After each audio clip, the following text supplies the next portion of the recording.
আজকে আমরা দেখবো যে কিভাবে তোমার টিম ২ তলায় হোল্ড করলে এবং প্রেসার আইলে বা A124 স্কিল মারলে কিভাবে তুমি ওই ফাইট বা ওই পুশ থেকে নিজের টিম রে সেভ রাখবা, ঠিক আছে?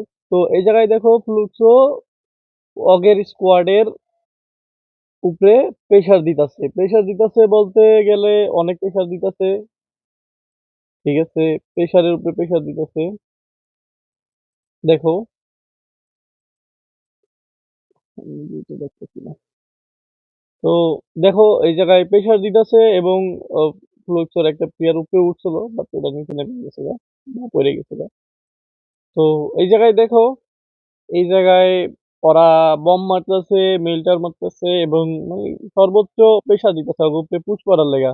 এই যে দেখো A124 মাইরা গো ক্যারেক্টার স্কিল ব্লক করে দিছে ফ্লুক্সো স্কোয়াড বক্স। তো এই জিনিসটা আমি তোমাকে আগেই বলছি যে তোমরা অনেক সময় আমারে কইছো যে গ্রুপে প্রথম গ্রুপে বলছো যে A124 মাইরা আমগো পুষরা মাইরা দেয়, তো A124 মারলে আমি কি করবো বা আমার টিম কিভাবে ওই জায়গায় বাঁচিয়ে রাখবো?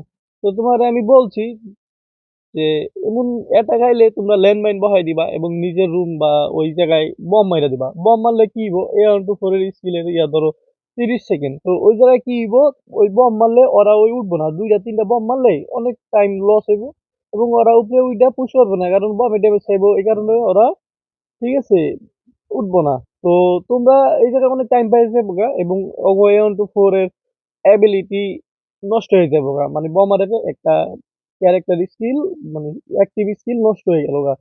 আর এই ফাইটটারে তুমি লং টানলা, লং টানার এই কারণ যে তোমার ক্যারেক্টার অ্যাবিলিটি অফ। যাই হোক একজনের থাকতে পারে ওই যে তার কাছে, তো অফ হইছে। তো এই জায়গায় তোমরা বম মাইরা দিবা এবং বম মাইরা দিয়া মানে নিজের টিমটারে সেভ করে রাখবা, পরে যাই আবার ফাইটটা নিবা, লং টানবা ফাইটটা।